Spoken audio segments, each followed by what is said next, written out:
Hey, this is Kathy Goodwin, and we're back today with another myth about branding. I was on Facebook today, and this is what I saw. If you want what someone else has, do what they do. And I have to admit, my hackle started to rise because this is one of those things that sounds like common sense, but it's actually totally inaccurate. And we'll talk about why and what you should do instead. First, a little about me. I've been in online marketing for over a decade. I began with a website about careers and career strategy, and I still have that website and still make money from it. I learned how to work online through that website, and now I work in 3 areas with clients who are owners of businesses that provide services.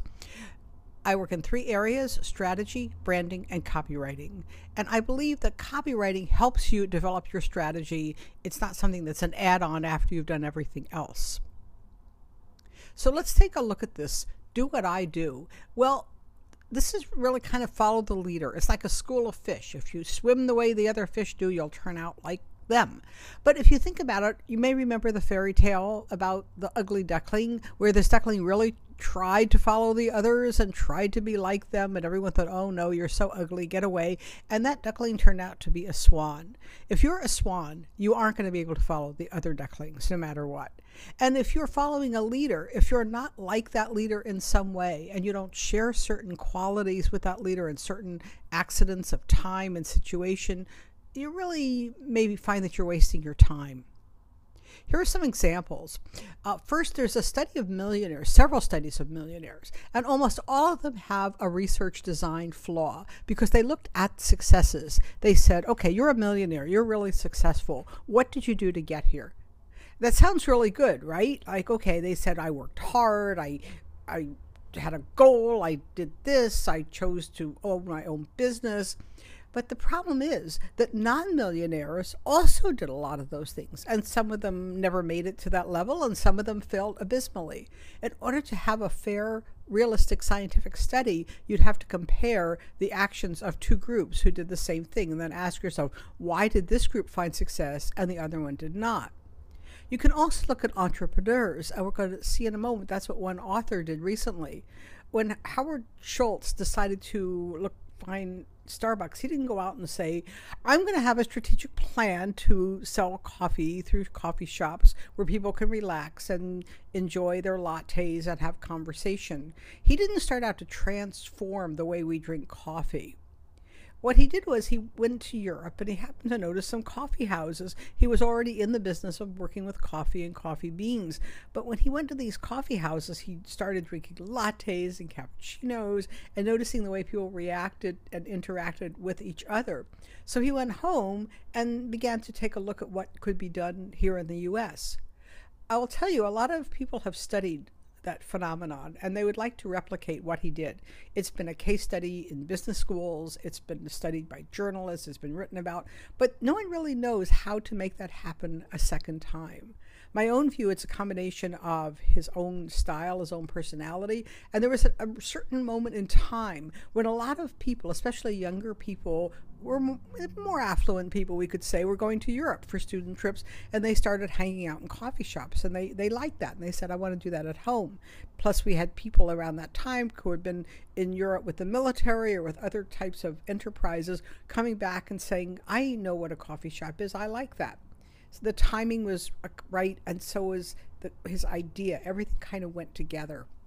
Then Diane von Furstenberg, this is an interesting story. She saw Julie Nixon, President Nixon's daughter, getting ready to go on television, and Julie Nixon was wearing one of her skirts. Diane Furstenberg was a designer of women's clothing, and Julie paired it with some top.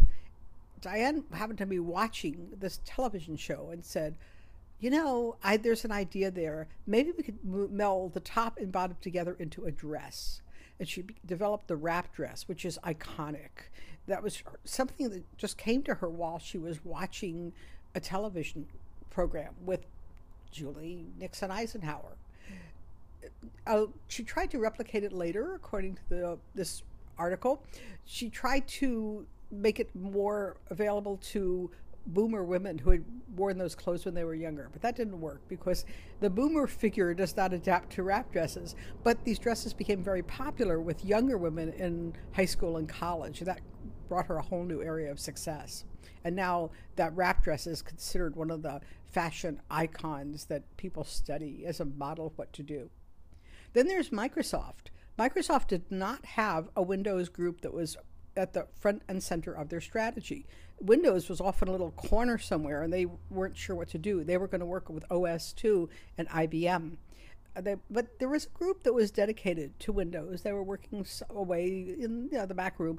And one day, the guy who was working there was at a party, and he met someone who had developed some software for debugging. The two of them came together, and they interacted, and the guy who had the software realized that he could implement Microsoft Windows using that debugger software to clear away some obstacles and make it possible for Windows to run on a machine without gobbling up everything in sight. They tried it out and they presented it to Steve Ballmer, who originally had not wanted to deal with Windows, and the rest is history. That's how things really happen. This is all based on a book that I recommend, The Click Moment by Frans Johansson, that was sent to me for review. He points out that you can't go out of your way to develop something like this, to really transform your business by deliberately setting a strategy and planning. He has several ideas, and I'll just mention a few of them. One is to be curious. So, for instance, when Howard Schultz went to Europe for Starbucks, he was really genuinely curious about what he saw. He went in and out of coffee shops, looked at different things. Another is to hang out with people in different fields. If you're in, say, a techie field, hang out with design people or organizational behavior people. If you're a human resource person, hang out with people who are techies or scientists or designers. That's how you get cross-fertilization of ideas. Third is to place many bets. And we're hearing this a lot when we are looking at entrepreneurs. It turns out that successful entrepreneurs, scientists, writers don't just have this one grand idea. They try this, they try that. One thing that really surprised me was that scientists who had biggest breakthroughs had written more papers than people who didn't. They really kept up a high level of activity. Fourth, instead of thinking, what am I going to get from this idea? Think, okay, if this doesn't work, can I afford to take a hit? That turns out to be much more productive than starting with these grandiose ideas of what you can get and what the max profit might be. And finally, take your eye off the ball. This may seem a little odd because we're told to focus and focus and focus.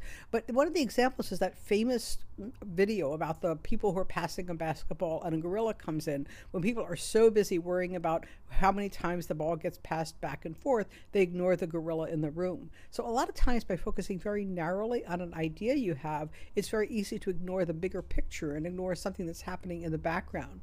The best way to do this is to sort of step back and get away from what you're working on sometimes. Have a hobby, have something interesting to do to give you perspective. So when you turn back to what you're really working on, you see it in a whole different light.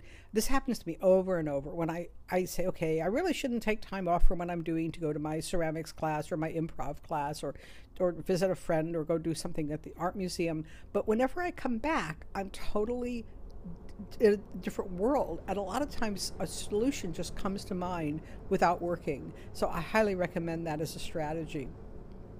If you'd like to talk to me more about your strategy or lack thereof, there are several things you can do. You can join me in an espresso consulting session. And again, head back to Starbucks. If you've ever had an espresso, you know that one very small jolt of espresso can really transform your energy level, and one small session of consulting can transform your marketing. I have a video tutorial program. I don't know anyone else who does. You can check this out. I'll take a look at your sales letter or any other piece of writing you'd like and critique it via video. It's very powerful, more intense, and generally more helpful than a one-on-one session for feedback and discussion. It's not just critique, it's ideas you can use. Really a tutorial. That's what my clients called it. Finally, you can get a free download of Branding Secrets if you'll go to this URL, budurl.com/brand secrets. Thanks for joining me today, and I look forward to talking to you further about other myths of branding, answering your questions, and connecting with you on a future call.